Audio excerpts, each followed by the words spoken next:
Hello, my name is María López, and I'm going to be talking today about Attia Hossain's novel Sunlight on a Broken Column, focusing on intersectionality.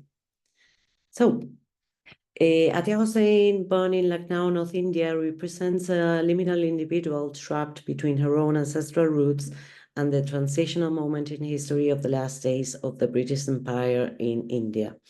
Hossain belonged to a family of talukdars, a kind of landowning aristocrats from the Mughal era, and lived in a cultural context, that of the influential progressive Muslim community that has now almost disappeared in modern India.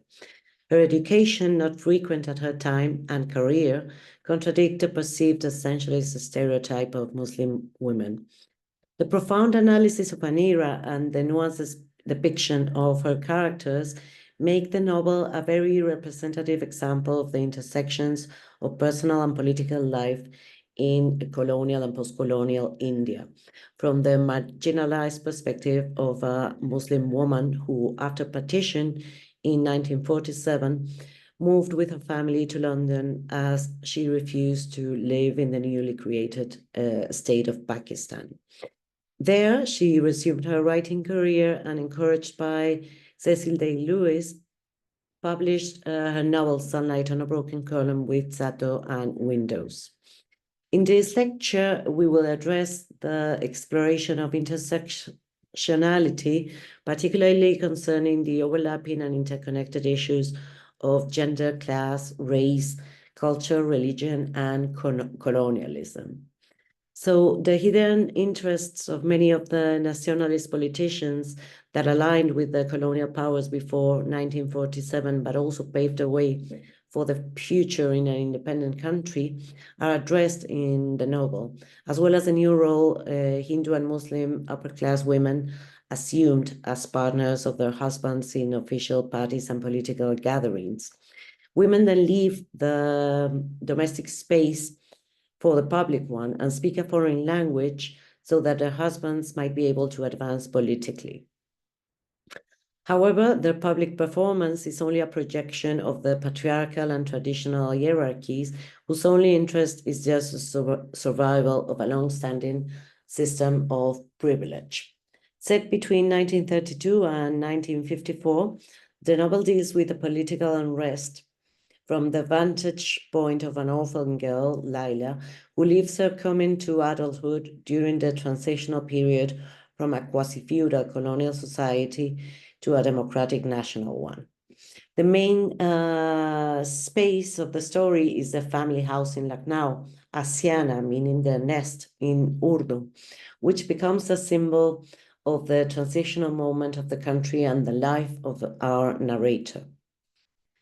The novel starts with the following sentence. The day my Aunt Abida moved from the Senana into the guest room of the corridor that led to the men's wing of the house, we knew Baba Yan had not much longer to live. So, the contradictions between her readings, her Western education, and the traditional religious values received at home and culture make Laila a misfit with a perpetual feeling of being torn and isolated from the rest of her relatives. On the other hand, Sarah, the cousin of our protagonist and narrator, has been instructed in the traditional duties, which we can see here in the first quote. And therefore, she doesn't question the decisions that her male relatives make for her. After being married, however, she easily accepts and plays the part of the perfect modern wife, as she had once played the part of a dutiful Burda girl.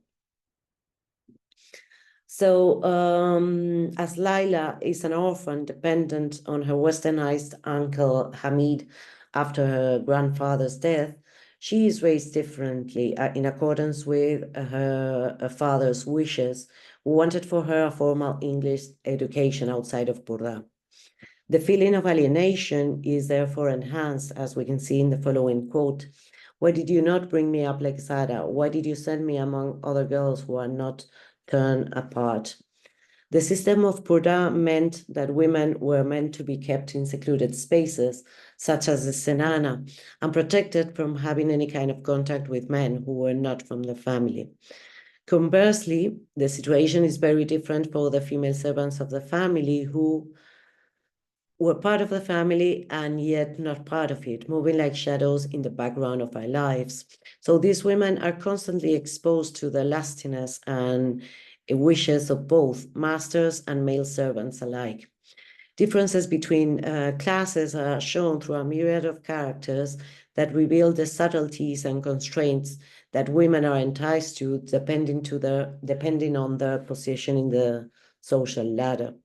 These women both preserve the family traditions and ancient superstitions of a feudal world that is quickly, inevitably fading away. Their behavior needs to be exemplary not to sully the family honor. In this regard, one of the most important characters is Nandi, a Hindu servant who, because of her looks and her uncharacteristical fearlessness, is constantly approached and molested by men.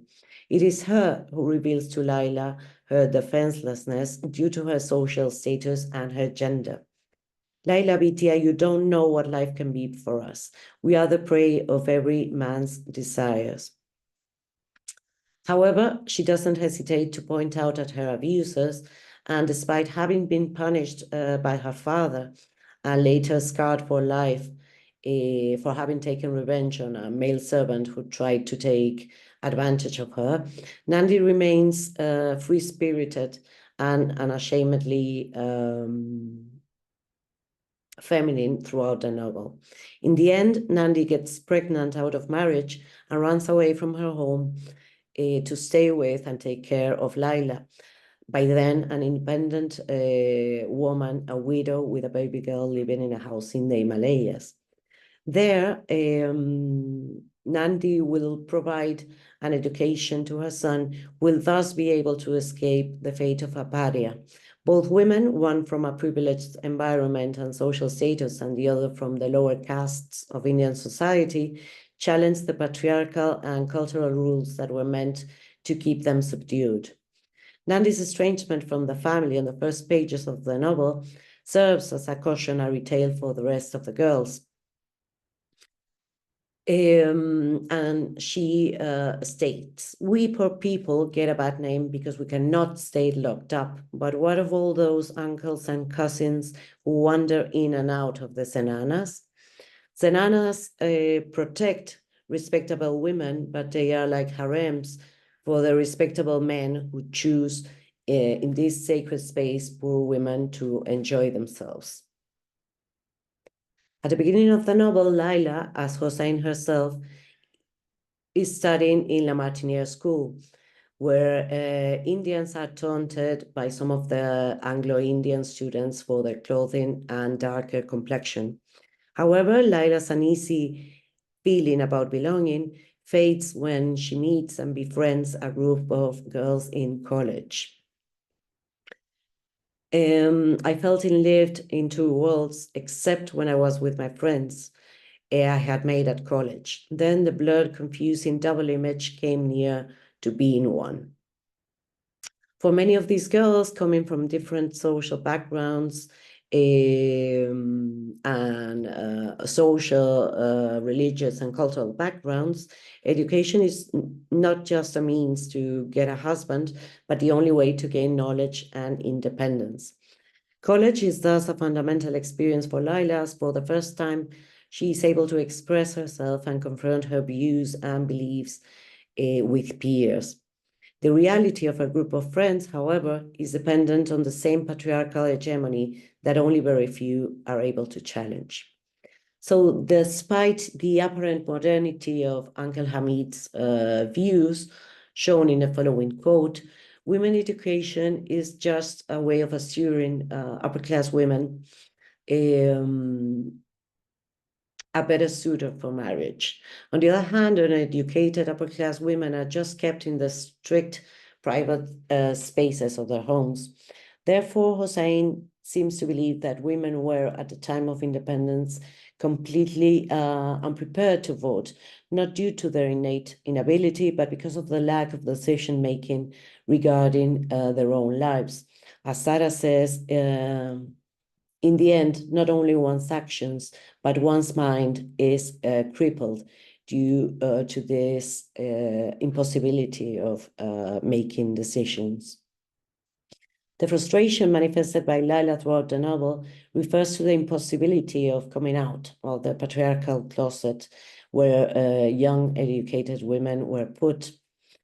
On the other hand, the simplistic vision of an Indian society where tradition confronts modernity is challenged, and the contradictions arising in a changing society are revealed.